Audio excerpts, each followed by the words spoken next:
What's up, San Diego? Good morning. Good morning on a Sunday in our normal time slot. I'm Braden Surprenant. We're going to have a good time on a Sunday morning from 8 to 10. This is the usual time slot I will be in throughout the rest of the year. Next week's going to be a little bit different because we have the Super Bowl. And there's a little bit of changing around over the first month, obviously, because we had pre-stuff to take care of before NFL games. I was out of town last weekend for my college roommate's wedding that was already pre-planned. I was in the wedding, couldn't bail out of the wedding to do a talk show, unfortunately. And then, of course, this weekend, Pro Bowl, didn't have anything in front for the Pro Bowl. So I got to come on to my normal spot. Next week will be on Saturday from 9 to 11. Time tentative to change. And then once the Super Bowl is over, we'll be back from 8 a.m. to 10 a.m. every single Sunday. It's going to be great. Leading into Padres baseball, recapping the night before. It's going to be great during the fall when we got Padres baseball, college football, high school football, recap leading into NFL Sunday and Padres baseball. Hopefully, we're talking some Padres playoff baseball in October, and I'm going to get to that in just a little bit. But it's going to be great for us to have some local programming. I know we had Rich Herrera on earlier. He used to be somebody I used to work with, and it's cool listening to Rich leading into my show. But that being said, a lot of national media stuff that doesn't apply to San Diego or doesn't get me as hyped in San Diego. I had a huge basketball game last night at Viejas Arena. The crowd came out in full force, and San Diego State kicked Utah State's ass. And a great win for the Aztecs yesterday at Viejas Arena on national television. It might be a thing where they can't play on CBS. Maybe that's where it's difficult. But I think it's because of their the home court advantage is such a huge thing for San Diego State. And they really showed their dominance yesterday against Utah State. Looked really good on all facets of the game. We're going to talk about that in a little bit. But you had a big win like that, and the next thing you knew, you're not going to talk about it till Monday. That's where I come in. So again, grateful for the opportunity to kind of reset this a little bit after I was off last week, but we're going to have live and local programming each and every Sunday from 8 to 10 right here on 97.3 The Fan. I'm looking forward to it. I'm even looking forward to a little bit more when it comes to baseball season, because then we can really dive into some Padres talk, which has been very, very quiet. Just to kind of recap the week in Padres land, they signed Wandy Peralta. It's not an official signing yet. They haven't officially signed him yet. He's not on the 40-man roster. But, it's only a matter of time. They're dotting I's and crossing T's. He's got to do a physical, all that fun stuff. But another bullpen arm for the San Diego Padres. And aside from maybe a couple of bullpen signings here and there, they have been very, very quiet. They start next week. Pitchers and catchers report next Sunday on Super Bowl Sunday, because the Padres and Dodgers start the year in Korea. So they get a little bit early head start on spring training because of the back and forth that they're going to have. And the Padres are going to have to go through spring training, fly to Korea. They're going to be in Korea for about 8 days. They're going to play the Dodgers twice. They're going to come back, try to get their clocks readjusted, their body clocks readjusted. There'll be some exhibition spring training type games at Petco Park, and then the Padres will face the Giants to get the season started. And old friend Bob Melvin and company is coming to town. So with all of that happening, they get to start a little bit earlier than everybody else, but they're still missing a lot of pieces of this roster. They still don't have a full 40-man roster. They got a lot of pitchers. Probably reached their allotment of pitchers. Don't have a center fielder. Don't have a left fielder. Got question marks in certain spots. We heard reports that Manny Machado's thinking he's going to be ready to go for the season to start. That'd be great. He's been working out hard in Miami. And hopefully he's ready to go. But on top of that, hopefully Yu Darvish is ready to go and Joe Musgrove is ready to go. You got a nice 1-2-3 for the San Diego Padres. I mean, Michael King has been talked about as a guy that has ace-type stuff if he stays healthy. Very young pitcher still, but that being said, a nice 1-2-3. Bullpen is loaded right now for the Padres. I think the bullpen is loaded. I think it's vintage Padres baseball bullpen where you get to the sixth inning with the lead. That's a victory. At least on paper. They're going to have to put that together during spring training and make sure everybody's ready to go. And it's a double-edged sword because as lights out as that bullpen can potentially be and be a huge asset for this Padres team, you could also run into some problems with the bullpen if you overwork them because you only have 3 starting pitchers. Remember that in 2019? You had some pretty good outings out of some of the young pitchers, the Eric Lauers of the world. Remember Nick Margavicius had a couple of good starts at the beginning of the season, and they had Matt Strahm in the rotation. Chris Paddock looked really good. But the bullpen was really saving them in the first half of that season. And by the time the bullpen ran out of gas and those young arms could not pitch anymore, all of a sudden the bullpen went from an asset to a major liability, and the Padres just crumbled down the stretch. Had some bright spots, obviously, with some young players, but really crumbled down the stretch. So it's a matter of being able to use your bullpen, loading up a lot of arms in that bullpen that are lights out, high power arms, while also not burning them out. That's going to be the big player for Mike Schilt this season and potentially for seasons to come as the Padres reset that competitive balance tax, which it sounds like they're going to reset. So we'll talk more about that in the 9 a.m. hour. I put my sheets all jacked up. I'm so used to jumping on the air at 10 in the morning with Annie and Elson each and every day during the midweek.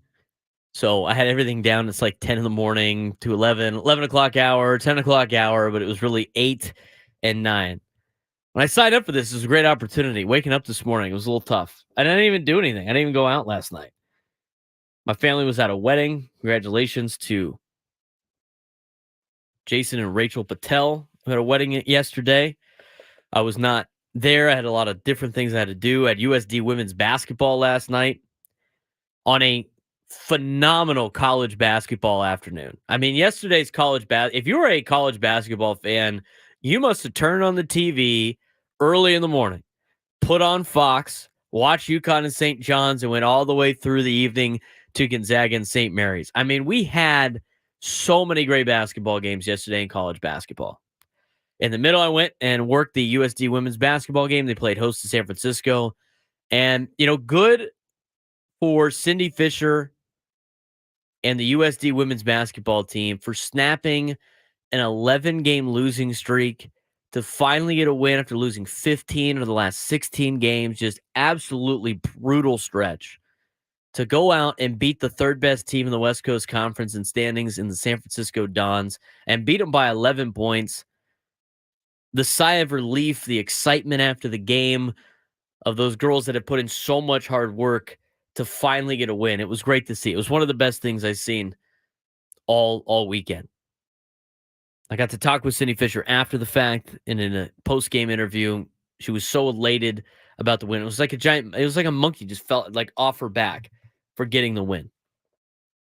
So I wanted to give them a shout out. Shout out to two of the local teams winning yesterday. Again, we're going to talk about the Aztecs a little bit. You see San Diego took a tough loss to Long Beach State. So they're one game behind Irvine, who knocked off Hawaii yesterday in the Big West standings. It'd be cool for UC San Diego to win the conference in the regular season. They can't do anything postseason. I know they're thinking about trying to petition like James Madison did in football, but I would imagine that's probably not going to work out for them. And the USD Toreros went up to Santa Clara and beat down the Santa Clara Broncos, who had some pretty impressive wins so far this year. And the Toreros getting back on track a little bit. They've won 3 of their last 4, and they've climbed their way up in the West Coast Conference standings after a brutal start to West Coast Conference play. Those are some of the local games. We had some great college basketball games throughout college basketball. Houston and Kansas, TCU, Texas, Baylor, Iowa State, to name some of the Big 12. SEC games were great. Tennessee and Kentucky last night.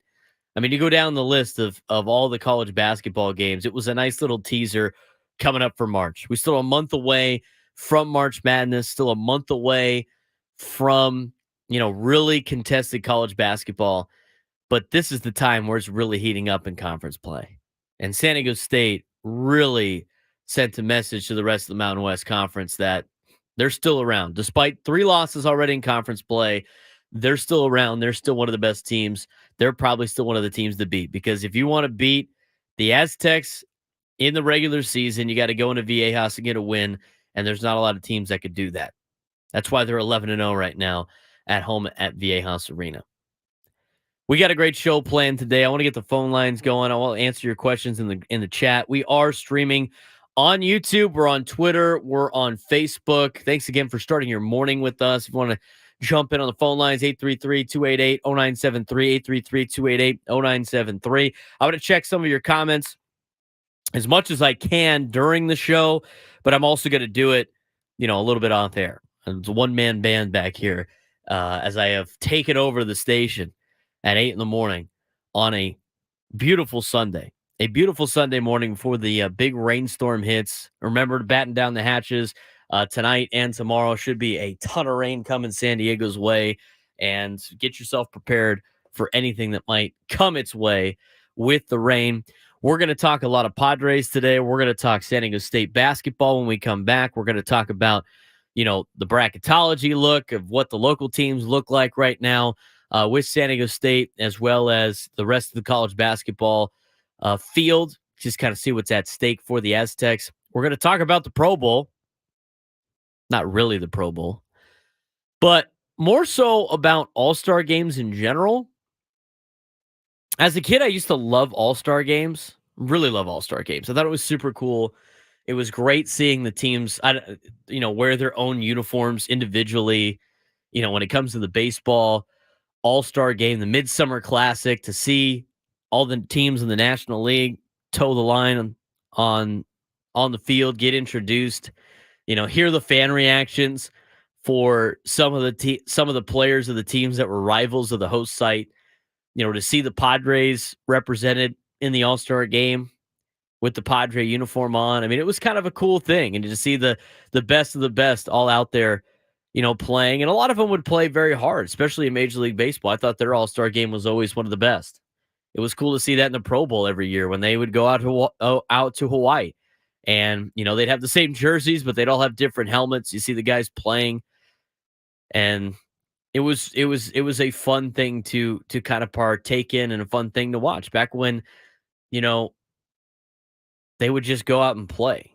Nowadays, I mean, it's and I get it with the NFL. I mean, with all the games they make them play in general, and for how beat up their bodies get, and for how big of the collisions are nowadays in the NFL, the Pro Bowl was already on its last leg before they started the flag football thing. I mean, it's kind of cool. I like the flag football kind of mindset, but I couldn't watch an entire league of that all year. It's not that entertaining. It's kind of cool for the beginning part of the Pro Bowl. You can see the celebrity coaches kind of talk some smack, and they're calling in plays with a walkie-talkie. And, the cool part is you get to see some of these guys interact with other players that they don't normally see or hang out with. And you get to see their faces, right? Because they're not wearing helmets and shoulder pads and uniforms and stuff like that. But at the end of the day, it's just not that. It's cooler to see the skills competition than it is to watch the actual Pro Bowl. Anybody go watch the Pro Bowl today? Watch the flag football Pro Bowl? I mean, he started going through the list. I mean, the NBA All-Star Game is a waste of everybody's time. I mean, it's a lot of pure athleticism, but it's like a glorified dunk contest. And even the dunk contest isn't as fun because they don't have any of the big guys participate in it.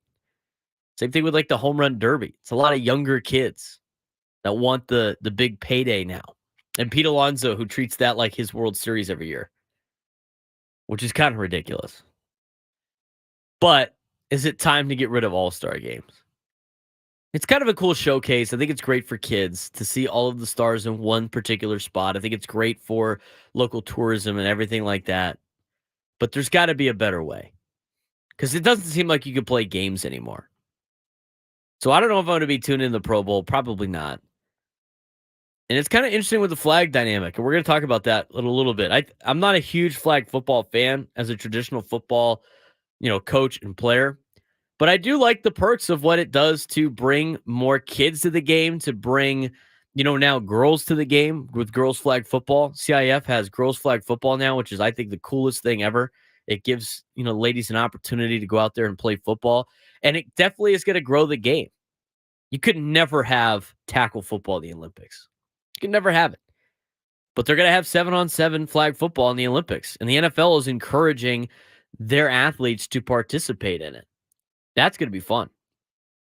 That almost takes the place of the Pro Bowl in general, almost like hockey does that with the Olympics. When the Olympics roll through every 4 years and they commit to sending their athletes to the Olympics, and you get your all-star game of basically different countries battling it out with Russia and Sweden and Canada, United States. I mean, that's kind of a more entertaining all-star game than anything else. Maybe Major League Baseball's all-star game needs to be the World Baseball Classic. I doubt they would ever do something like that in the middle of the season. You'd have to take up a month. But there's different ways, I think, to do it. And as of right now, the way things are trending, it might be better just to get rid of the All-Star games in general. Like your opinion on that. 833-288-0973, 833-288-0973. We're going to talk about that more at 8:30. We're going to get into some college basketball when we come back. Tons of Padres baseball and Major League Baseball news in the 9 o'clock hour. We're just getting started. I'm Braden Surprenant. This is the Braden Surprenant Show, live and local on San Diego's #1 sports station, 97.3 The Fan.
Good Sunday morning, live and local here on San Diego's number one sports station, 97.3 The Fan. I'm Braden Surprenant. This is the Braden Surprenant Show. We're going to be on each and every Sunday from 8 to 10 in the morning. So set your calendar, set your dates, set your time, set your alarms. Set your alarms in particular. Get up early with us, have a cup of coffee. Let's talk some local sports. Let's talk some local sports on the weekend. Something at 97.3 The Fan has not had until now.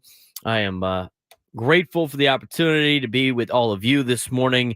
Hopefully we're driving around, maybe filling up on gas for the week. You're heading to Costco, get your supplies for the week. Getting your supplies to handle this rain that's about to come through. Thanks again for starting your Sunday morning with me. If you're on your way to church, whatever, let's talk some local San Diego sports a little bit more than some of the national stuff. And I want to talk about the San Diego State Aztecs last night. What a great game it was for them at Viejas Arena to go out there and hammer Utah State. There's a couple times where Utah State went on a run early, but San Diego State closed out the first half well by going into halftime up 42-36. They outscored Utah State 39-31 in the second half, cruising to an 81-67 victory against the Aggies in a huge day from Jay Powell. Jay Powell, with 25 minutes played, perfect 5 for 5 from the field, hit 2 threes, was 4 for 6 from the free throw line, had a couple of those big dunks for the Aztecs, finished with a team high and tied team high 16 points yesterday with Jaden Ledee. We all know about Jaden Ledee, and Jaden Ledee needs to be, he is the guy for the Aztecs. Played 35 minutes last night, also with 16 points. But when the Aztecs are really firing all cylinders, they're getting some supporting cast help for Jaden Ledee. Jaden Ledee is the guy that's going to be the go-to player when you need the shot, when you need a good opportunity, especially in tournament play, with everything that he has done during the offseason, what he has accomplished so far this year, and all the award watch list he is on. But when the Aztecs are playing at their top of their game, aside from the defense that is always very good for Brian Dutcher and Steve Fisher before that, for their reign as the head coaches here at San Diego State, the offense has always been kind of the struggle, aside from maybe like one player. This Aztec team last season had a bunch of guys that could go out there and contribute. Big reason why they ended up making it to the Final Four and eventually the national championship. They're going to need a little bit more of that. Last night, you saw it. Yesterday afternoon, Ledee had 16. Jay Powell had 16. Darian Trammell had 12. Micah Parrish had 14. I mean, these are some of the players that are going to help you in the long run, not only for the rest of conference play for the Mountain West Conference, but also in Mountain West Conference tournament play and in March Madness when you get to the big dance. And speaking of the big dance, to look at it right now for San Diego State, this was going into yesterday. So we'll see what Joe Lenardi and company has to say coming up on Tuesday when he updates the bracket. But as of right now, San Diego State's kind of around a 6 seed. I bet you they could probably get as high as a 4. I don't know if they're going to get anything higher than that just because of, where they're at in the standings. I think they'd have to win the Mountain West regular season outright and then probably go to the final of the Mountain West Conference tournament, which they're more than capable of doing. I mean, all 3 losses that they have are all on the road in difficult environments, the high altitude of basically every place that they play. But Colorado State, who needed the win to stay relevant. Boise State, that hosted them a couple of Saturdays ago, that needed the win to stay relevant. And, of course, how difficult it is to play at the Pit in New Mexico, who is ranked at the time, who's ranked now at number 19 in the country. And they're going to come back to town later in the season. And I'm sure Viejas is going to be rocking for that. But that being said, as of right now, they're a 6 seed, projected to play maybe the winner of Seton Hall and Memphis. Again, this is all subject to change. Just kind of giving you the general picture of what the Aztecs are playing for when they play Air Force this week on Tuesday. And then paired up with Duke and Vermont. I'd love to see San Diego State play Duke, especially the Duke team we saw last night. San Diego State can hang with those guys. You might be seeing fake Duke in the NCAA tournament that gets a little bit too much recognition for their name. and they're like that number 2 or 3 seed that gets eliminated in the first round. That might be an upset special for you if you're filling out a bracket based on what we saw at Duke last night. North Carolina is a really good basketball team, but still. And then, of course, Vermont. I mean, you're going to play one of those automatic qualifier bids as well. But the Aztecs projected to be in Pittsburgh for that, potentially in the East region. I think whatever it comes to when it comes to seeding, I mean, the number in front of the name is cool if it's high enough. But the reality is you want to keep it as close to home as possible, especially with travel. The closer San Diego State can be to San Diego, I think the better. In the first round, host sites are Salt Lake City and Spokane are the closest ones for San Diego State. They got to be in a spot where they could be playing in Salt Lake City and Spokane. And then if you really want to get greedy, to be in the West region would be a major asset to San Diego State because the Sweet 16 and Elite 8 roll through Los Angeles. They're in the South too. That's not too bad because Dallas is the host site for the South. That's not that far of a flight. That's like a 2.5-hour flight. Done it multiple times, tons of times.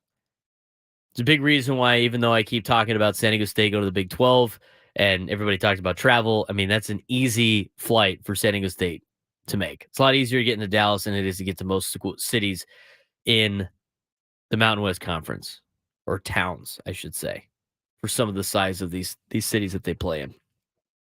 So that's the outlook on San Diego State. In terms of teams that are battling for spots, last 4 byes: Mississippi State, St. John's, Boise State, Texas A&M. Boise State tried to be the 5th team of the Mountain West Conference to make the NCAA tournament. Again, Mountain West is supposed to get 5 teams in the NCAA tournament. Their bottom team right now is Boise State, who's tied for first with Utah State in the Mountain West standings. Last 4 teams in: Florida, Seton Hall, Providence, Butler. First 4 out: Washington State with a big win last night against Washington and only a half game out of first place behind the Arizona Wildcats, who they already beat, by the way. Virginia, Gonzaga, Cincinnati are part of the first 4 out. Next 4 out: Colorado, Memphis, Oregon, and Villanova. How about Gonzaga potentially not making the NCAA tournament? Could you believe that? I mean, they have one of the most impressive, most consistent appearances, consecutive appearances in the NCAA tournament.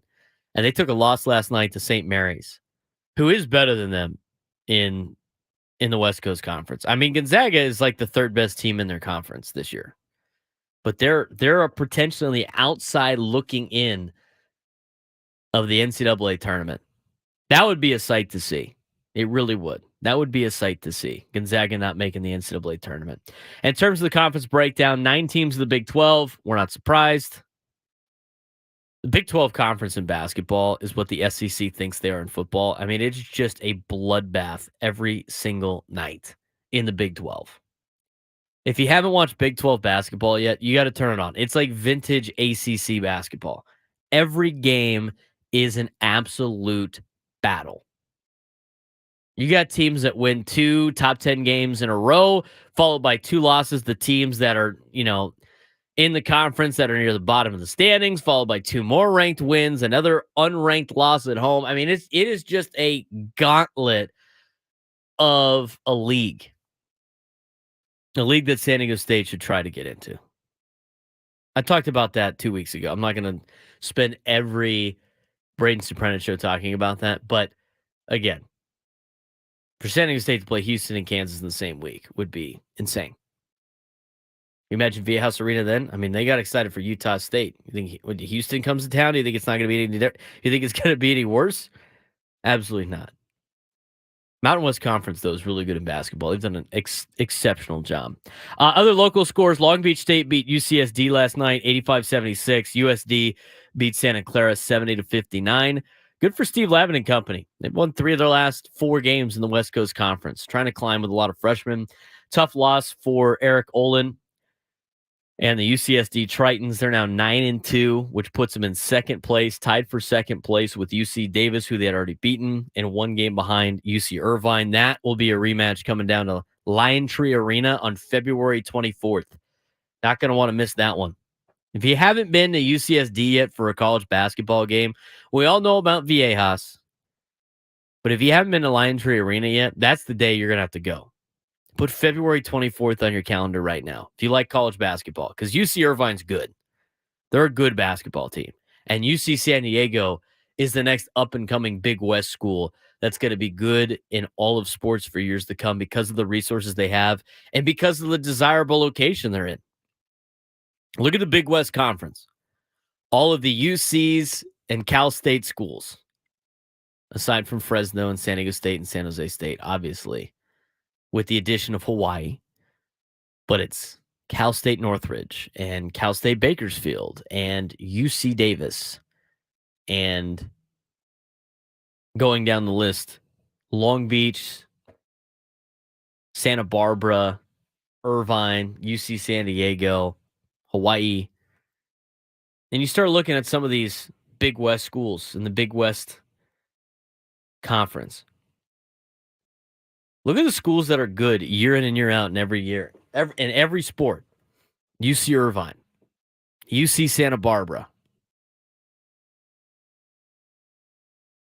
What do those schools have in common? Besides the fact that they're blue and gold like every other UC school, and they have the exact same fight song because all the UC schools have the same fight song for some reason. They are by the coast. How much easier is it to recruit players out of high school for UC Santa Barbara and UC Irvine to have them come play baseball or basketball or, whatever other sports you're thinking about when you're out recruiting the rest of the Big West? Would you rather go play in Bakersfield, California, or live in Santa Barbara? Would you rather go to Davis or play at Irvine and live in Newport? Would you rather get stuck in traffic all day long trying to petter around Fullerton? Or would you rather live in La Jolla and go to UC San Diego? The Big West is afraid of UC San Diego. Not this year, but in the next couple of years, because they're going to be a force in the Big West Conference. And they're already starting to show it. I mean, they've been in the Big West for only a couple of years now. They're already at the top of the leaderboard in basketball. They won the conference in baseball last year. From a D3 school to a D2 school to now a D1 school. Remarkable turnaround for UC San Diego. And February 24th against UC Irvine is going to be a great basketball game. I would sign up to go to that game as quickly as possible. Put that in your calendar. February 24th. Or a 1 o'clock tip at Lion Tree Arena. It's going to be a good one. Aztec basketball this week, as I mentioned, they're going to play on Tuesday against Air Force. They're going to be at Air Force. They're the worst team in the Mountain West Conference. San Diego State should be able to take care of business against them coming up on their schedule. They got a couple more teams that are obviously going to be tough that are battling for tournament contention. They're going to have to go to Reno, which is going to be a tough game for them, but Nevada has really fallen off since the beginning part of the year. Then they get the two teams that they lost to on the road at home in Colorado State and New Mexico in back-to-back games, little revenge tour. It's going to be a tough trip to Logan, Utah on February 20th for the Aztecs, but after that, it should be smooth sailing for them till they get to Boise State here on March 8th. San Diego State, huge win last night. We are going to transition into talking about whether or not all-star games are obsolete. And I'm going to talk a little bit about, we had some questions about CIF doing flag football for girls in high school. Yes, they did it last year. It was a great turnout. The double-edged sword of what is the Pro Bowl, what has become, and what the future is of football with some new avenues to play in flag for kids and girls and growing the game. It's an interesting double-edged sword. We're going to get into that and a little bit more when we come back. Braden Surprenant Show, live and local, San Diego Sports Talk Radio on 97.3 The Fan.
Braden Surprenant Show live on San Diego's #1 sports station, 97.3 The Fan, live and local on the weekends now. I'll be here every morning on Sunday. Every Sunday morning from 8 to 10. This weekend, we are back onto our normal spot. Next weekend with the Super Bowl, we will be on Saturday. And then the following weekend, we'll be back to 8 to 10. So next weekend will be a Saturday. We'll send out a notification and kind of promo that. And then after that, you can make it appointment listening each and every Sunday from 8 to 10. Nice little lead into Padres pregame on Sunday mornings, a recap of the Padre game the night before, and finally being able to talk about Padres baseball, being able to talk about local colleges, San Diego State football and basketball, being able to talk some high school football. I mean, so many things that we could talk about on the weekend that happens on a Friday, happens on a Saturday. We can't talk about it till Monday. But now we got that opportunity with the Braden Surprenant Show on the weekends. Talking about San Diego State basketball, big win last night, obviously against Utah State. I do want to get into, today is the Pro Bowl. Hooray. Who's excited for the Pro Bowl? Anybody? Bueller? No, I'm not excited for the Pro Bowl. I will say that. I think the only thing that excited me for the Pro Bowl in years past was everybody wearing different helmets. They kind of like the high school all-star games that they have. Everybody has like the different stickers on their helmets. It's kind of fun. Aside from that, there was really no reason to watch the Pro Bowl. Even more so when your team leaves, right? I mean, it's not like I can sit out there and hope to see Phillip Rivers and Antonio Gates and everybody representing the San Diego Chargers. They've tried so many different ways to try to get people to watch the Pro Bowl, and every way it's just been like, oh, yeah, I'll tune in, and then you either forget or you tune in for about 5 minutes and go, why am I watching this? I think it's a lot of it has to do with the fact that the game is meaningless. And I think a lot of people just don't, especially in this day and age. I mean, there's so much content out there. There's so many sports out there. There's so much to do and consume that I feel like you have to have sports or you have to have games that mean something. And some of the biggest talking points about Major League Baseball and the NBA and the NHL is they have so many games, right? I mean, they have so many games throughout the season, which is great. It gives people opportunities to go watch these games. It gives people, cheaper opportunities to be able to watch because of supply and demand. Get a Padre game 10 days in a row at Petco Park. Not all of them are going to sell out for $500 a pop. You can bring your family to baseball. That's why baseball is so appealing. I mean, there's so many games that you could casually go watch, but at the same time, you get the argument that baseball is boring, right? Baseball is boring. Young people don't like baseball. It's boring. Let's make up all these different rules to get people to like baseball. That's not the case. It's only boring because in the middle of the season, as much as you can say every game does matter, and it does. I mean, the games at the beginning of the season count just as much as the games at the end of the season. The intensity is not there, and the players know it.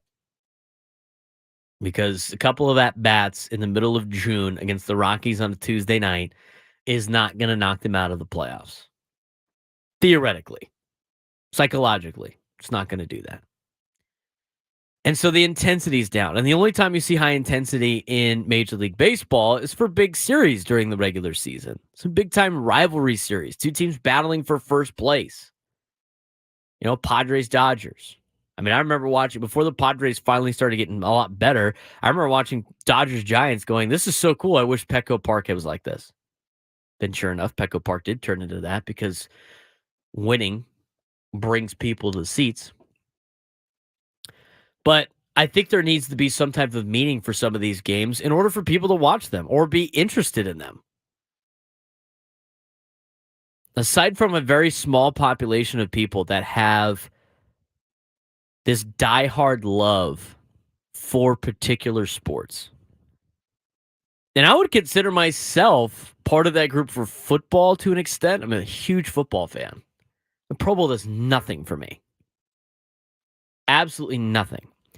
And the other thing that does nothing for me is the Spring Football League. And I love football. I think it's great that they're giving guys more opportunity, right, to make an NFL roster with the Spring Football Leagues. I have zero interest. I have no rooting interest in it. Even if San Diego had a team, I'd probably be interested for a little bit. But at the end of the day, there's no stakes. It doesn't matter. People don't care. It's why minor league sports don't have these huge followings unless they're in towns that it's the only thing to do. So to go back to the Pro Bowl and all-star games in general, you're playing for nothing. It's for prize. It's just exhibition. You like exhibitions. I mean, unless you're in a town in the SEC with an SEC team, and that is your only team, you're not signing up to go watch a spring game, an exhibition. You go to spring training because it's fun. You could drive around and see a bunch of different teams just kind of play some games, and it's cheap. You can see a bunch of teams, in one day. But it doesn't mean anything. It's not exciting. And the Pro Bowl's the same way. Regardless if it's flag, regardless if you draft the team. I mean, there's so many different elements that the NFL tried to do to get people to watch the Pro Bowl. It's never going to work. Maybe you don't need a game. Anybody watch the skills challenge on Thursday? I didn't watch it. I forgot it was on. Some of them were pretty cool. I think the precision passing is cool. Hitting the target. I'd like to try that. It's not good that Dan Orvalsky, who hasn't thrown a ball in a long time, has been sitting behind a desk at ESPN, outdueled two quarterbacks in that gig. That's not pretty good. But the throwing, the precision passing was cool. Best catch is okay. You got high stakes, which you start off with a football in hand. Each player will attempt to catch punts with a jugs machine. Each player that succeeds in catching the football without dropping others will advance the next round, attempt to catch an additional football. Player who catches the most footballs wins. That's like the Pac-Man Jones from Hard Knocks challenge. That's kind of fun. They let these guys play golf, too, closest to the pin challenge in golf. I don't know how that is appealing to NFL fans. Dodgeball is kind of fun. Watching professional athletes play other professional or not professional sports. Watching professional athletes play schoolyard recess games is actually highly entertaining. I mean, watching them play dodgeball and be like kids again is kind of funny. I like the long snapper snapshot game too. That's kind of fun. Get the long snapper some love. But aside from the skills challenges, I have no interest in the Pro Bowl. If it wasn't for the 3-point competition, skills challenges in the NBA, and what used to be the dunk contest, I have zero interest in the NBA All-Star game. I mean, the NBA itself doesn't play any defense. You're going to watch the All-Star game where they definitely don't play any. I mean, it's just like it's a free-for-all dunk. It's more of a dunk contest than the actual dunk contest, which is cool for like 5 minutes. Major League Baseball used to have a great All-Star game. There was intensity. They were playing for something. I think you could be on both sides of the spectrum on this one. I agree that determining the home field advantage for the World Series based on an arbitrary game in the middle of the baseball season played by a bunch of players that aren't necessarily going to be in the World Series is not necessarily the best way to go about things. But that being said, those guys were playing hard for that. There were some great MLB All-Star games before they decided to get rid of that rule.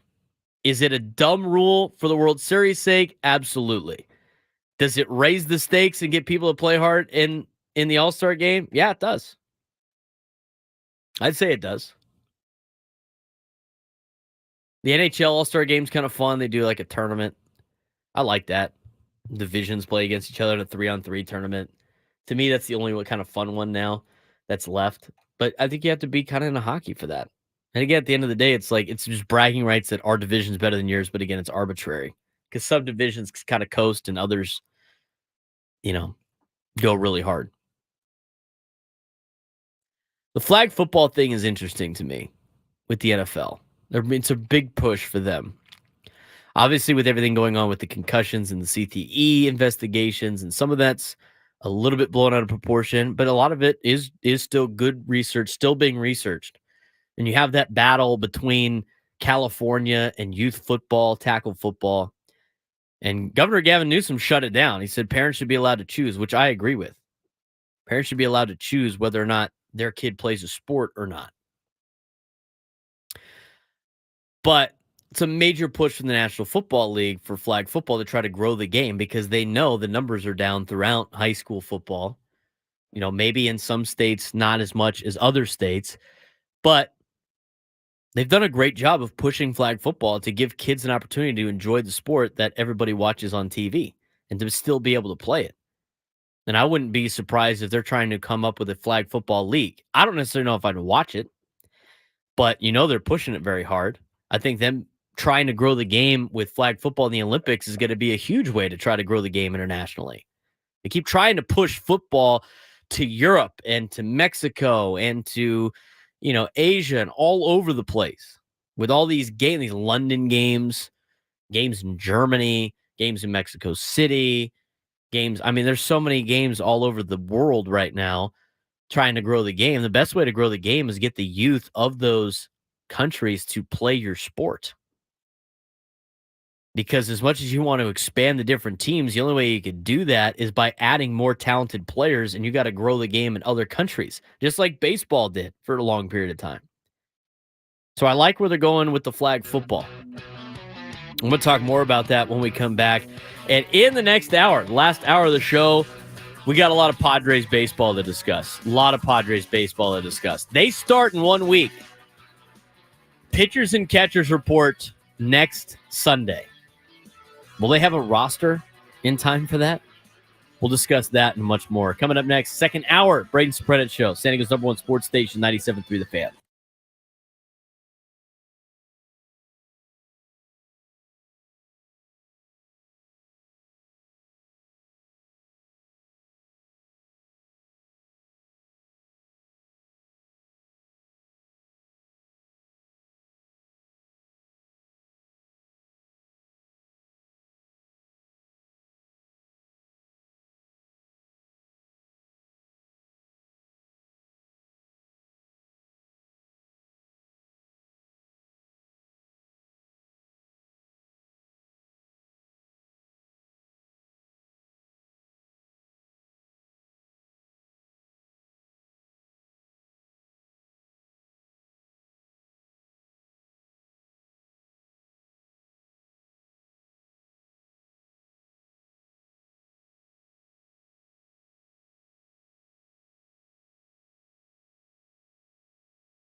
Hour number 2 of the Braden Surprenant Show right here on San Diego's #1 sports station, 97.3 The Fan. Good morning to all of you. Get you excited for a sports Sunday.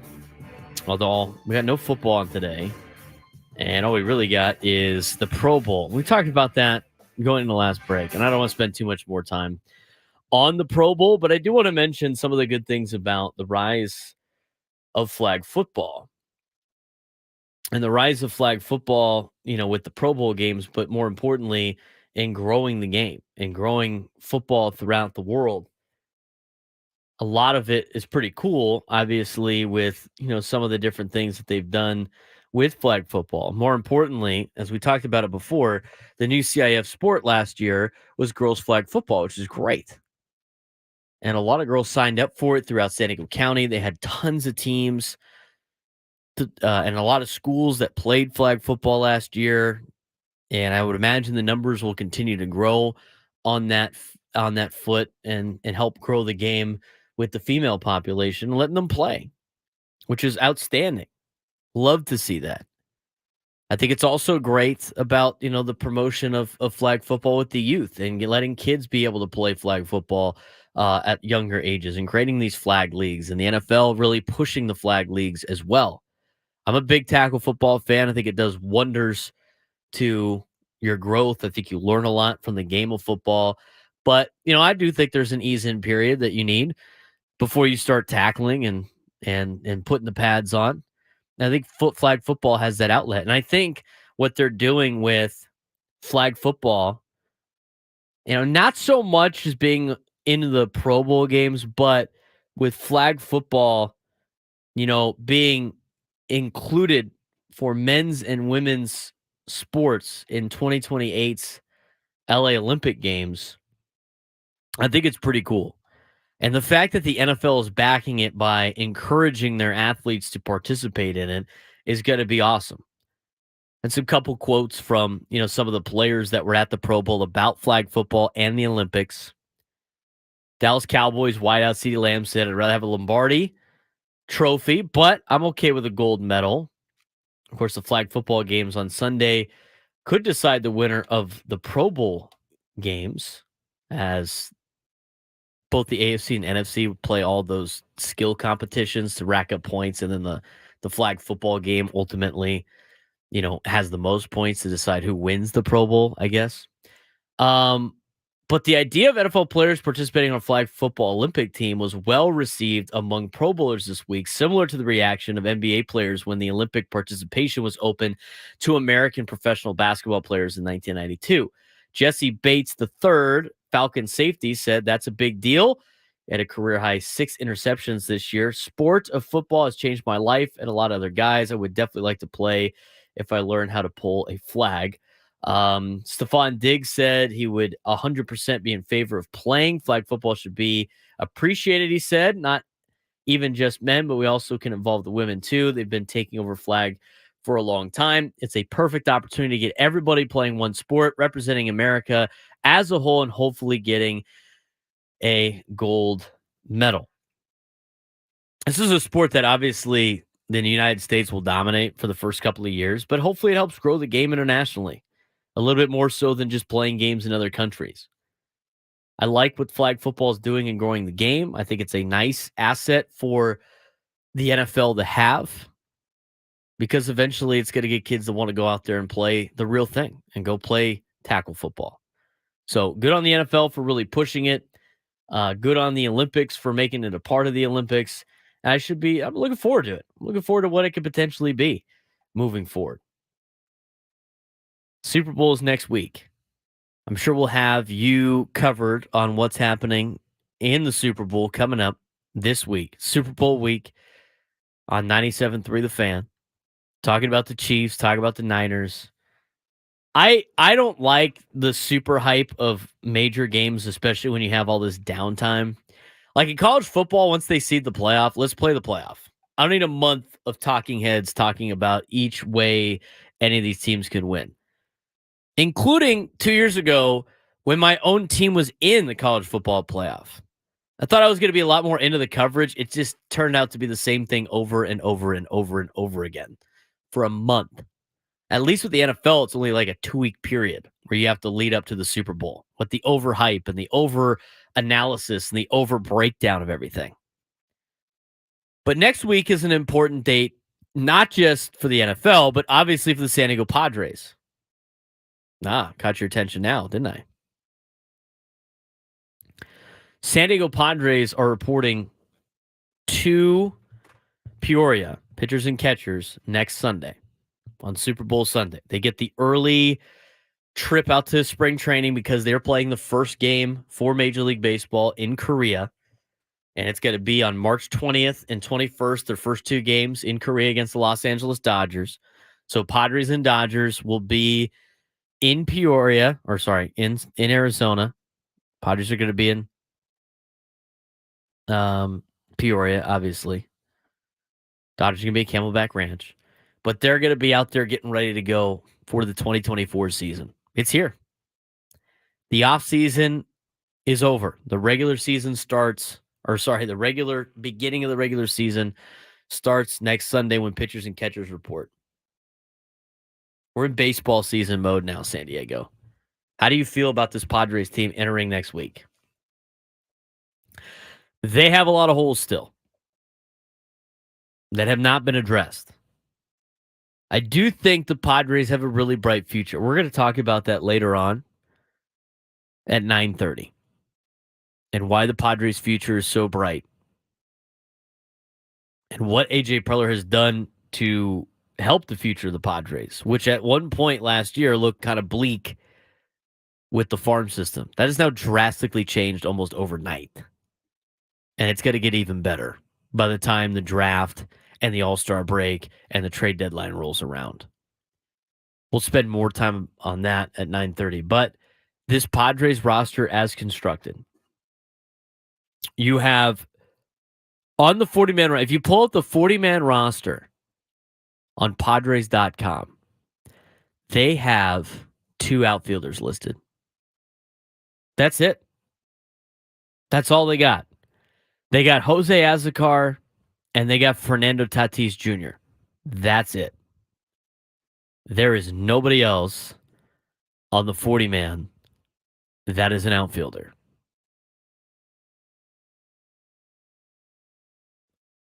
Obviously, that needs to change before next week. I know there was some rumor that Tommy Pham was interested in potentially coming back. I don't know if the feeling is mutual from you Padres fans. I don't know if the feeling is mutual with the San Diego Padres organization. It could be. I'm going to tell you right now, I wouldn't be opposed to Tommy Pham being back in the Padres uniform. I wouldn't be opposed. You could convince me that Tommy Pham could be a Padre next year. I could be swayed. I don't think there's a lot of other things out there. But I could be swayed that Tommy Pham can be welcomed back on the Padres. I know he didn't have that too many great years here. I know he's 35 now. I know he had some skiffs with some fans. But I could see Tommy Pham doing well in a Padres uniform. Wouldn't be opposed. Wouldn't be against it. As of right now, you got nobody standing out there. So Tommy Pham is definitely a major upgrade from what's out there right now, which is nothing. He's a lot better than that, obviously.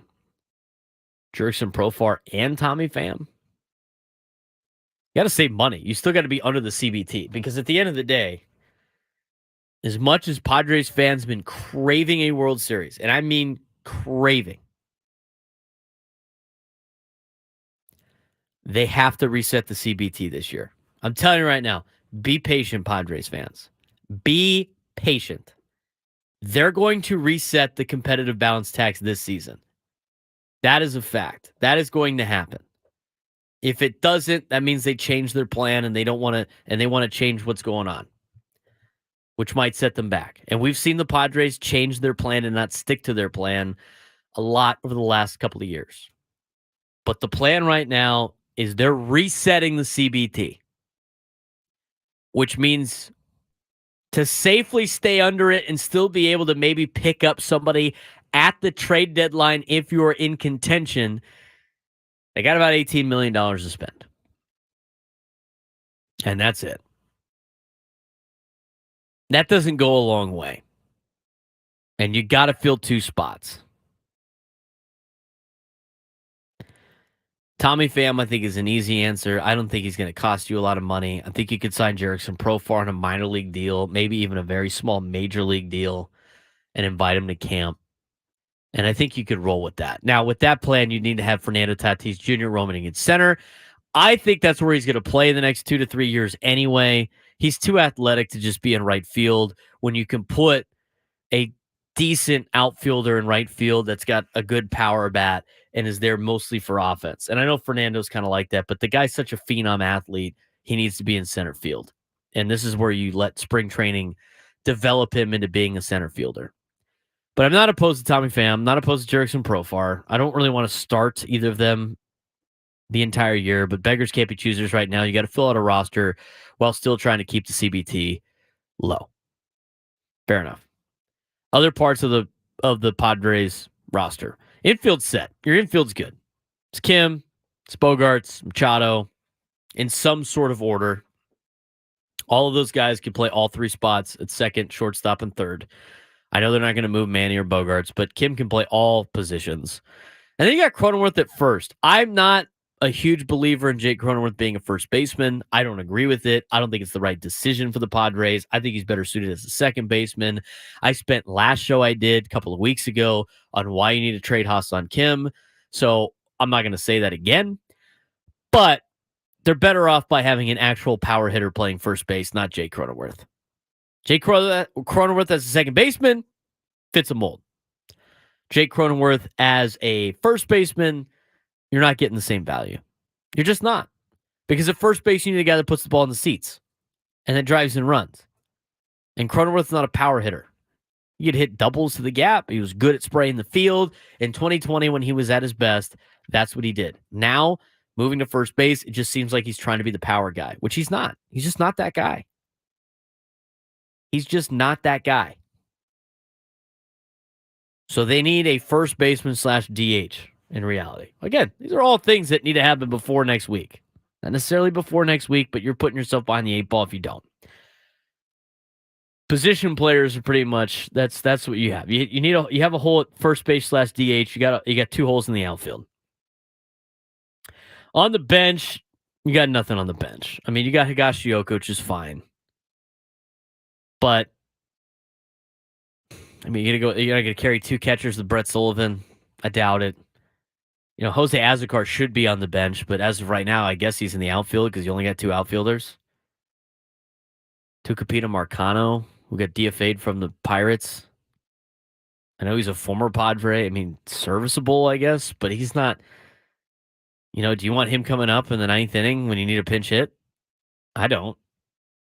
No offense to Tucupita Marcano. I don't want that. Eggy Rosario? You want Eggy Rosario to come up with a game on the line in the 9th inning? I don't want Eggy Rosario coming up with a game on the line in the 9th inning. And I don't want Matthew Batten in that spot either. They're just not those kind of players. They're just not. It's not their fault, but they're just not that kind of player. The bench is a very weak spot. Rotation is questionable because you got to keep these guys healthy. Darvish, Musgrove, and King is a good 1-2-3. That's as good as a 1-2-3 you're going to get in Major League Baseball. It's really good. You can have it in any order, whatever you want to do. It's a solid 1-2-3 in the rotation. It's not a bad rotation. But after that, I mean, I don't know who's starting on the 4th or 5th day. Matt Waldron, we're going to go with the knuckleball guy. I know he looked pretty good a couple times, but, you know, is he a guy that after Major League Baseball adjusts to is going to make that adjustment and be just as good as he was before? I don't think he is that guy. We'll see. But I don't think he is that guy. Pedro Avila, I think he was serviceable too. I think he could spot start. But I think most of the time in the bottom half of your rotation right now, unless you go sign a starting pitcher, is going to be a swingman. And you had one of the best in Nick Martinez. He's now in Cincinnati. And they didn't bring him back, and he wasn't going to be relatively expensive either. The strength of this team is definitely the bullpen. Suarez, Cosgrove, Steven Wilson, Wandy Peralta, Johnny Brito, Enyo de los Santos, Matsui, Woo-Suk Go. You got other names, too, that are battling for spots. Adrian Morejon, Gillespie, Alec Jacob. You got Otto, Groom. You got Vasquez you got from the Yankees. Kolek, who you picked up in the Rule 5 draft. He has to be on the team. Experiments with Patino potentially being back in the Padres organization. The young phenom Iriarte that people keep talking about how great he is. And I'm looking forward to seeing him. So you have a really good bullpen. And here's where I was talking about before. I mean, because people were asking in the comments, I'm trying to monitor as much as I can. But you're looking in the comments with the Padres, and it was like, do you think the Padres are contenders this year? Be honest now. I think they can get a wild card spot, even as constructed right now, because your superstars are still better than most teams that are, in the middle of the bunch. I mean, start breaking down some of these teams the Padres are competing with for a wild card spot, especially with the expanded playoff. You don't have to worry about the Dodgers. Who cares? Who cares about the Dodgers? You don't have to worry about them. They're going to be good. They're probably going to win the division. You don't have to worry about them until the postseason. Just beat them 3 times, which in baseball happens all the time, especially to that ball club in October. So you don't have to worry about them. I mean, Padres and Giants right now, who's a better ball club? I know Matt Chapman is still available, and we'll see if the Giants end up landing him. It sounds like they're very interested in doing so. But you look at the Giants roster, I mean, they're good. They're not great. If you look at the Giants roster, Padres fans, you sit there and go like, we can't beat those guys. Absolutely, we can't do it. They're just too good. We can't do it. No, you can beat those guys. The Padres are good enough to beat the Giants. They're good enough to have a better record than the Giants at the end of the year. Same thing with the Diamondbacks. Diamondbacks had a lot of young players. They improved a couple spots, but at the same time, they could still beat the Diamondbacks. I'm not afraid of them. Their starting pitcher got better. It's not world-beating starting pitching. They could beat them. Those are just teams in the division. You start looking at the other teams in the other leagues. I mean, are there going to be more than one team coming out of the Central Division? Cardinals loaded up, but I'm not that afraid of the Cardinals. I know they're always going to be there, but they'll probably win that division. The Brewers are in shambles right now. Padres are better than the Brew Crew. Cincinnati Reds. The Padres are better than the Reds. Even though they got a lot of young talent in Cincinnati, I'd take the Padres ball club over the Cincinnati Reds ball club. They're better than Cincinnati. The Chicago Cubs, yeah, they picked up a manager, but that's about it.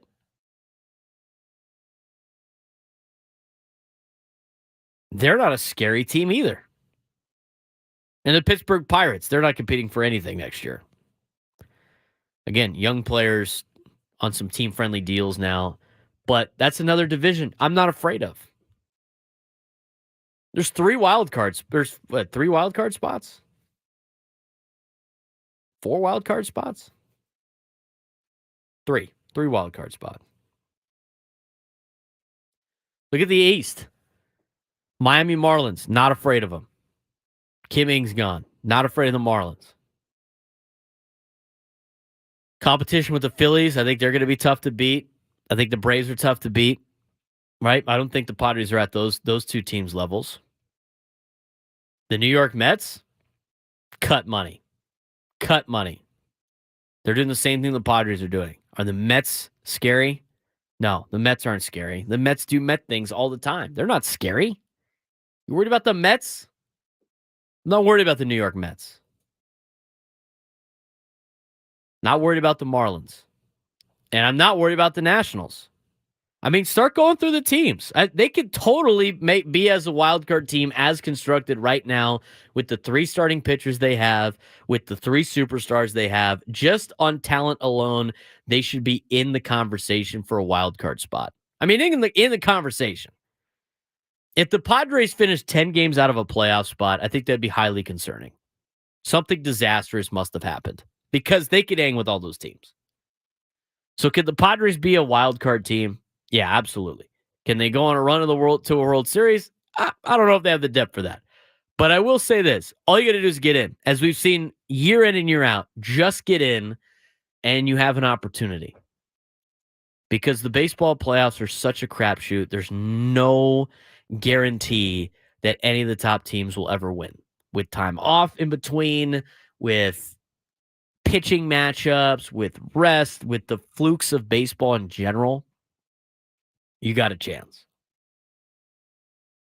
The Padres do need to get a couple outfielders. I know some people were like, well, Tommy Pham's a right-handed hitter. I get that. They do need some left-handers as well. But you got to start finding some players here. And here's the deal. Because I know I'm late and I got to get to a break. I'm going to talk about the bright future of the Padres with their farm system coming up at 9:30. But as much as people are saying like, oh, Jackson Merrill can project to be a corner outfielder, I'm sure he can. And I'm sure there's a lot of players coming up that are going to be really good players, but they're not there yet. And the Padres can't pull another Anthony Rizzo, CJ Abrams, pulling up some of these players to throw out there because they're hyped up on minor league rankings. I mean, Jackson Merrill has not played too much baseball in minor leagues. Let the kid develop. Do not panic and make the kid start. Go find a placeholder. Go find some veteran to be able to fill a spot. So next year in 2025, when Merrill's actually ready to go, he could just step in and be the guy. It's a bright future for the Padres. We're going to talk about that when we come back. We get to some of your comments. I'm going to answer some of your questions as well on YouTube. Want to call into the show, 833-288-0973, 833-288-0973. Be sure to follow me on social media at B_SURP. That's my social media handle for Twitter, Instagram, TikTok. You can follow me on YouTube as well at B_SURP, BSURP.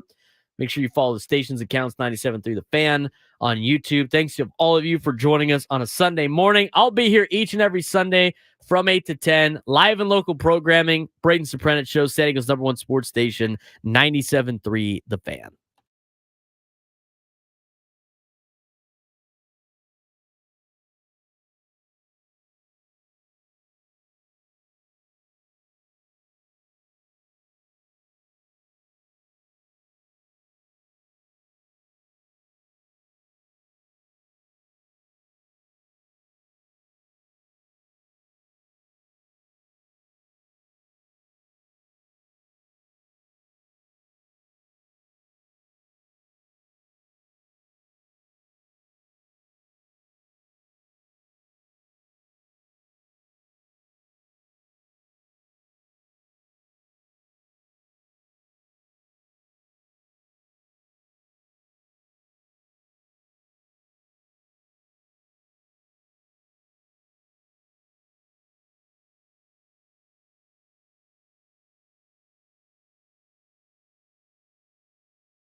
9:30 on a Sunday morning. Thanks again for joining us today. It's the Braden Surprenant Show live on San Diego's number one sports station, 97.3 The Fan. Live and local programming each and every Sunday with yours truly, Braden Surprenant. Next Sunday, we will not be on because of the Super Bowl and all the coverage that comes with the Super Bowl. So we will be on next Saturday from 9 to 11. And then after the Super Bowl, we'll be back into our normal spots, 8 to 10 every single Sunday. And we'll start out Padres spring training baseball to start breaking down. Padres report to camp next Sunday. On Super Bowl Sunday, the Padres will have pitchers and catchers reporting, which is great news. We got some Padres baseball coming our way. And the Padres' future is very, very bright. I'm going to talk to you about that in just a little bit. But I do want to kind of recap the rest of this, Padres conversation with the roster and everything. I mean, the plan right now, at least what I've been told from people throughout the Padres, they're keeping it under the CBT. The competitive balance tax is going to be reset this year, which means they're not signing big-time names. So they're not going to sign Cody Bellinger. They're not going to sign, Blake Snell, right? They're not going to have those big ticket items. They might fill in with a couple of placement guys, but they got to be able to sign some placeholders for the Padres. Major league lineup. Because as of right now, you're missing some outfielders. And again, we've talked about it and seen in the chat about some of these players that are some depth pieces, right? And where Jackson Merrill might be in the future for the Padres and where you could place some of these young guys. And the young guy, the farm system's loaded. I don't really like talking about the farm system. I was hoping we would graduate that with the Padres being able to spend at the top, because I just think it's just, I think it's cool to talk about every once in a while, but most of the time it's just this hope that things are going to get better. And I think it's such a, it just seems like a Padres mentality of it's okay. Like everything's going to be fine. Future's coming. I've been told that my entire life being a Padres fan. Just every time it was like Padres farm system's great. These guys are coming. It's going to change the organization. This player is going to be the savior of the franchise. I mean, I've heard that so many different times as a Padres fan, growing up in San Diego, fourth generation San Diegan. I mean, just so many times. It's the future is bright and it's coming. We have all these young guys. They're just going to fill in. They're going to be great. They're going to be all-stars. They're going to be the greatest players ever. And it hasn't really panned out that way. So I don't want to just sit here and like break down minor league stats. It means nothing. It means nothing. What you do in the minor leagues really means nothing. I've talked about it before with the minor leagues. The minor league baseball is designed for about 2 to 6 players in the organization to get game reps. That's what it's for. And those players are usually superstar type players. So when Fernando Tatis Jr. was coming up through the minor leagues for the Padres, everybody else on his roster was there to fill out a team so Fernando can get better. That's the hard truth about minor league baseball. It's designed for 2 to 6 guys per organization to get game reps. Everybody else is just playing mock games for them. That's brutal to hear if you're a minor leaguer. And obviously there's some guys that can break out of that and have an opportunity, and late draft picks that have gone on to make it to the pros, make a name for themselves. But that's the reality. So the Padres need to hang on to those 6 guys, and then they can trade the rest. But that's not a guarantee that those 6 guys are all going to be studs. It's such a crapshoot. If there was a formula for being able to do this and be successful every time, that organization would never lose a World Series. They'd never lose. They'd win every year. I mean, as much as we give the Dodgers credit, and they should get credit for their minor league system, I mean, they messed up on Yordan Alvarez. They sent him elsewhere. Didn't think he was going to be what they thought he was going to be. So before I start my next segment about the future of the Padres, I do think it's bright, and how the Padres need to handle what their future is, because we've seen that before too, Padres fans, where we've seen these big farm systems and then they've traded guys away, and some of them have panned out. Max Fried, Trey Turner. We've also, I think Padres fans should be lucky on some of the trades that the Padres have made, where they have sent players that were expected to be studs as minor leaguers to other teams for major league talent, and they didn't really pan out. It's such a crapshoot. It's such a crapshoot. The Padres have the fourth ranked farm system in Major League Baseball according to ESPN. They have 5 guys in the top 100 prospects according to ESPN, which is a lot different than what it was a year ago when it was 23. They were 23rd in farm system. I don't necessarily know the rankings mean anything, but I will say this. I do think there is a reason for optimism if you're a Padres fan. And I got the plan. I can see what the Padres are doing. I'm going to tell you what their plan is and whether or not they're going to stick to that plan and why it is going to be exciting for the Padres in the next couple of years when we come back. Braden Surprenant Show, live and local programming here on San Diego's #1 sports station, 97.3 The Fan.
Braden Surprenant Show, live and local on the weekends, 8 to 10 on Sundays. Just started a couple of weeks ago. It was off last week. We're going to be off next week, or at least move to Saturday due to the Super Bowl. But not a bad song to get going up. I did not wake up on the wrong side of the truck bed this morning. Felt good. Although the 6 a.m. wake-up call on a Sunday is a little bit earlier than I'm used to. Used to sleep it in on a Sunday. But I'm going to be here for you guys each and every Sunday at 8 in the morning, ready to deliver you a jam-packed show full of information, full of Padres talk, full of San Diego local sports topics. You can follow me on social media at B_SURP. You can get your daily dose of Padres content. You can get your local news or local sports content, your high school football content, your USD Toreros content. There's going to be a lot of TCU purple on there too, but that's just a passionate thing for me as a proud alum. But follow me on Twitter, Instagram, TikTok at B_SURP. Follow me on all social media platforms at B_SURP. Follow me on YouTube at B_SURP. Where I got a podcast on there as well. And make sure to follow The Fan on every single social media account. 97 through The Fan SD on most accounts. 97 through The Fan on YouTube. And thanks to all of you for joining us on YouTube. If you want to tune in, I mean, we can have it. YouTube, you can pull up on pretty much anything nowadays and be able to be part of this conversation. Got all your texts coming through, all your chats coming through. A lot of people chiming in on some good things. We were talking about Padres baseball and a reason for optimism in the future. I wanted to throw out my not really concern, but more so of a honest answer about the minor leagues, about getting too excited about minor league baseball, about getting to my disclaimer, if you will, before I wanted to talk to you about, selling sunshine and rainbows of the Padres' future. I like to tell people I'm a pretty fair guy. I'm pretty fair. When the Padres are doing well, I will say so. When they're not doing well, I will say so. Same thing with San Diego State. I've been critical of their football program, but I think it's going to turn around with Sean Lewis. I think it was a great hire by San Diego State. I'm critical of teams when you need to be critical, and I praise them when they deserve to be praised. So I'm fair in kind of evaluating what I see. I call it as I see it. And the fact of the matter is, my disclaimer for what I'm about to say was, again, it's going to sound like sunshine and rainbows, but I honestly believe this. The Padres are actually in a pretty good spot right now, even though it might not seem like it, because of the way the future is. This is going to be a hard spot. I mean, it's almost like what the Padres are doing right now, almost with your fandom, is they got that World Series stock, right? They got it.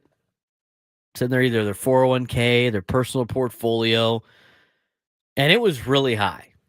That stock was really high. I mean, that thing was trading, you could come up with whatever, but it was trading and trending in the right direction. 2020 was moving its way up. 2021 moving its way up. 2022, man, the return on investment is great. Getting your dividends for the Padres World Series stock. And then it was probably at its all-time high in February of 2023, right before FanFest. That was the all-time high of the Padres stock. Got to be able to buy low and sell high. And then as the season started to progress, it started to lose a little bit. And it kept working its way down. Maybe a couple of days it was up, and then it started moving its way down. Not to catastrophic levels, did not plummet, but it started to move down. And Padres fans held the line through the trade deadline. They're hold. Gotta hold. Diamond hands. Gotta hold. So they hold through the trade deadline. Padres miss the playoffs by 2 games. Stock continues to go down. They don't sign some players that I think Padres fans were expected to sign. You see Josh Hader leave. You see Blake Snell leave. Stock continues to go down. Haven't made too many offseason pickups. Stock continues to go down. You trade Juan Soto. Stock really goes down for a lot of Padres fans. And now all of a sudden, it doesn't seem like it's worth hanging on to anymore. Sell. Time to sell. Sell it. Sell it. We have to sell. You're not getting your return on your investment. We got to sell. It doesn't look good. I'm telling you right now, Padres fans, you got to hold. You got to hold through 2024. It's not going to seem like it's bright, but you got to hold through 2024. Hold. Hold on to your Padres World Series stock, and I'm going to tell you why. They have to reset the competitive balance tax. That does not mean the Padres are going to no longer spend money. And I know that seems to be the tree in front of the Padres fans, but right now I'm telling you, take a step back and look at the forest of what the Padres are doing. They have to reset the CBT for so many different, for draft pick reasons, for international signing reasons, for penalty reasons. They have to reset the CBT. Let them do it. They are talented enough. Again, is it a full roster, complete roster? No, it's not. But they are talented enough to be able to be in the wild card race this season. I went through those teams in the beginning part of the hour. Go through the National League. As much as I did not think the Padres going into the season is going to be very good, they do have a very big asset in their bullpen. I think that's a strength of theirs. They got a couple of superstars out there that can help carry a team. They got 3 good starting pitchers. That's good enough to beat a lot of the teams in the National League. Go through the teams. Go through each division and tell me what teams are better than the Padres aside from the ones that are expected to win their own division. There's not a lot. I mean, some of them are probably just a little bit better than San Diego. But they could still win with what they have right now by also resetting the CBT. Look at the free agent class next year. Free agent class next year is better than the one this year. I know this year had Shohei Ohtani. That was the big white whale everybody wanted. But in terms of depth, next year's free agent class is huge. You got more help coming on the horizon in the minor leagues. Some of these guys are going to pan out. Not all of them. We've talked about that before. Padres had the 4th ranked farm system in all of baseball going into the season. For as much as the Padres have struggled to get on-field results, A.J. Preller has continually flipped the farm system multiple times. I mean, they ranked 23rd in their farm system last year in Major League Baseball. 23rd. They're back up to 4th. They're back up to 4th. And I'm going to tell you right now, as ESPN points out, most of their players, their top 5 guys that are in the top 100 according to ESPN. Top 6. They got 6 guys in the top 100 according to ESPN. Not a lot of them are going to be graduating off the prospect list by playing multiple months in Major League Baseball this year. The only one that might do it might be Jackson Merrill later in the season, which means they're going to stay at number 4 unless they trade players, which I don't think they're going to do. I think they're going to hold, and they're going to have to hold. Then you add the draft, which the Padres have done well with. You add another trade deadline, and we'll see what the Padres could put together. But I wouldn't be surprised. They could potentially, going into 2025, have the best farm system in all of baseball. What does that mean? Couple of things. You get 2 or 3 guys max out of that to add to your Major League roster, and you use the other prospects to trade to other teams to pick up other players, which they could still do this season. Let A.J. Preller draft. Let him go through the draft. And then part ways with some guys at the trade deadline if you're in contention, which I think they'll be. You got Ethan Salas, who's 17. Jackson Merrill's 20 years old. Robbie Snelling is 20 years old. Drew Thorpe is 23. Leolis DeVries is 17-year-old shortstop. They just got international signings. The best international prospect in this year's class. Dylan Lesko, he's 20 years old. I mean, that is your core group of guys in the next 5 years. In 5 years. Some of them will come up before that, but in 5 years, when you still have some of these guys under contract. It might seem bleak now, but I'm telling you right now, hold, because the World Series stock is going to increase again. It is. It's going to increase again. It might be tough for this year. 2024 might be a little bit unlike what we're used to in the last couple of years for Padres baseball. But I tell you what, they don't have the target on their back anymore. They got guys that are hungry and ready to play. They got guys that are hungry from New York that want to be something in Major League Baseball, that want to take the most of the opportunity. They need some of those players. The Padres have been lacking those young players that are hungry to go out there and compete each and every day. Paired with some veterans that know how to do it, they're going to be good enough to compete for a wild card spot. It's not punting on the season, but they got to reset the CBT. I'm telling you right now, there is sunshine on the horizon on a Sunday morning in San Diego with the Padres. Just got to make it through this year. And you never know. I mean, they might be in a position where they're in a wild card spot and then AJ Preller does make a move. But you got to keep the CBT low enough where you have room to do that. You got about $18 million to spend to try to fill this roster out for the season starts that will comfortably keep you out of the CBT where you could still make a trade at the deadline. Maybe you get another arm. Or maybe you get the outfield bat you need. I don't think they're going to rely on too many young kids at the beginning of the season, but I wouldn't be surprised if some of them come up a little bit later. But I don't think the Padres should rush. Here's the Padres' plan. Reset the CBT this year. Fill some placeholders. See what you got in competition. You got enough stars on this roster that they should be able to get to the wild card with the team that they currently have. Again, look to the National League. Tell me who's better than them. Aside from teams that are going to win their division. You're going to go into next year with the number one farm system in Major League Baseball. You're going to have more money to spend going into next year. It sounds like it's going to be business as usual for the Padres after they reset the CBT. In living out Peter Seidler's vision. That's what I've been told. You got to see it happen first. But it doesn't sound like they're just going to be broke for forever. Let them play the season out. And next year with a big free agent class, wanting to spend money, resetting the competitive balance tax, and having the number one farm system in Major League Baseball, they can really go for it in 2025 while still being competitive in 2024. But you got to trust the process. I don't want to throw that out there, but I'm telling you right now, you got to hold. That'll do it for me today on a Sunday. Thanks again for tuning in. If you missed any of the show, it will be on YouTube, 97 Through the Fan, and at BSurp. You can follow me on social media at B_SURP.